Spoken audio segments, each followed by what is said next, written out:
भीख मांगते,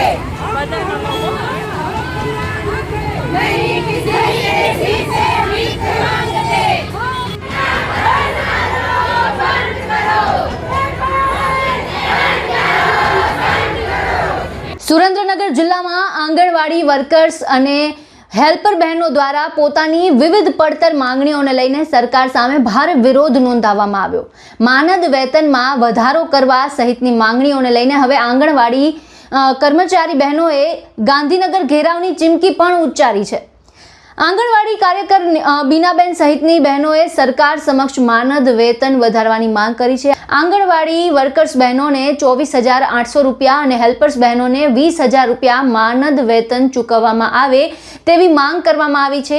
આંગણવાડી કર્મચારી બહેનોનું કહેવું છે કે જો સરકાર તરફથી તેમને પૂરતો પગાર આપવામાં ન આવે તો ઓછામાં ઓછું લઘુત્તમ વેતન ચૂકવવામાં આવે। વર્ષોથી તેવી માંગ છે। વર્ષોથી આંગણવાડી વર્કર્સ અને હેલ્પર્સ બહેનો બાળકો તથા મહિલાઓ સાથે જોડાયેલા મહત્વપૂર્ણ જવાબદારીઓ છે તે નિભાવી રહ્યા છે, ત્યારે તેમની મહેનત પ્રમાણે યોગ્ય વળતર જે છે, યોગ્ય વેતન છે તે મળવું જોઈએ તેવી માંગ ઉઠી રહી છે। આ સાથે જ આંગણવાડી કર્મચારીઓને વર્ગ 4નો દરજ્જો આપવાની પણ માંગ કરવામાં આવી છે। આ બહેનોનું કહેવું છે કે સરકારના વિવિધ કાર્યક્રમ અને યોજનાઓના અમલીકરણમાં આંગણવાડી બહેનો મહત્વની ભૂમિકા ભજવે છે, ત્યારે તેમને યોગ્ય કર્મચારી દરજ્જો અને હક મળવા જોઈએ। વિરોધ કરી રહેલી આ બહેનોએ સરકાર સામે ગંભીર આક્ષેપ પણ કર્યા છે। શું કહ્યું છે, શું ચીમકી ઉચ્ચારી છે તે સાંભળો। મારું નામ ડાભી દુર્ગાબેન છે, હું લીંબડી તાલુકાના પ્રમુખ છું। સાહેબશ્રી જે સરકાર જે છે એનો અમે કોઈ વિરોધ નથી કરતા અને સરકારથી અમને કોઈ તકલીફ પણ નથી। માત્ર કહેવાનું એટલું જ થાય છે કે અમને જે હાઈકોર્ટે જે ચુકાદો આપ્યો છે તો એ ચુકાદો અમલ કરે બસ।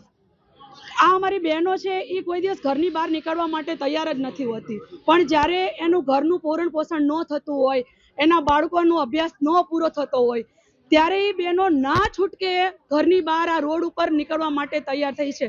ક્યાંય તમે જોયું છે કે કોઈ લેડીઝ ઘરની બહાર એમ નામ નીકળે?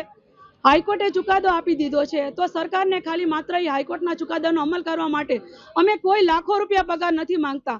અમે ખાલી અમારા બાળકનું ભરણ પોષણ થઈ જાય અને એમનું એજ્યુકેશન પૂરું થાય અને અમારી ઘરની જવાબદારી સંતોષકારક પૂરી કરી શકીએ, બસ એટલો જ અમારે પગાર જોઈએ છીએ।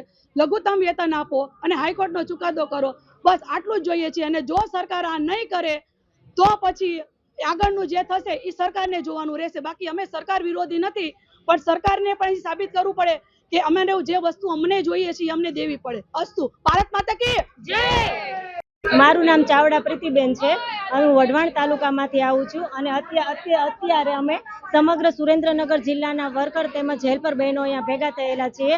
આજરોજ અમારે ટાગોરબાગથી કલેક્ટર કચેરી સુધીની રેલી અમે યોજેલી હતી અને રેલી યોજવાનો મુખ્ય ઉદ્દેશ્ય એ જ હતો કે અમારે જે પગાર વધારો છે, હાઈકોર્ટનો ચુકાદો આવેલો હોવા છતાં 1 વર્ષ થઈ ગયું છે કે જે હાઈકોર્ટનો ચુકાદો આવેલો છે, છતાં પણ સરકાર તેની અમલવારી કરતા નથી, હાઈકોર્ટના ચુકાદાને પણ માન્ય ગણતા નથી। બસ અમારા બહેનોની માંગણી એક જ છે કે જે હાઈકોર્ટે ચુકાદો આપેલો છે કે જે વર્કર બહેનોને 24,800 અને હેલ્પર બહેનોને 20,300 જે પગાર ચૂકવવાનો થાય છે એ પગાર ચૂકવે।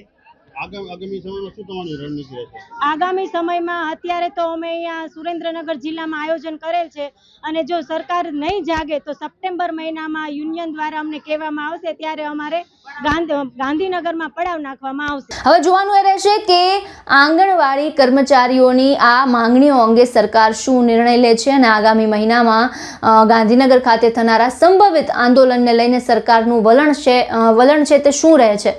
સુરેન્દ્રનગરથી આંગણવાડી બહેનોને અવાજ હવે ગાંધીનગર સુધી પહોંચાડવાની જે ચીમકી છે તે ઉચ્ચારવામાં આવી છે, ત્યારે આ મુદ્દાને લઈને આપનું શું માનવું છે, આપના વિચારો અમને કમેન્ટ બોક્સમાં જણાવો અને તમામ ન્યૂઝ અપડેટ માટે અમારી સાથે જોડાયેલા રહો। નમસ્કાર।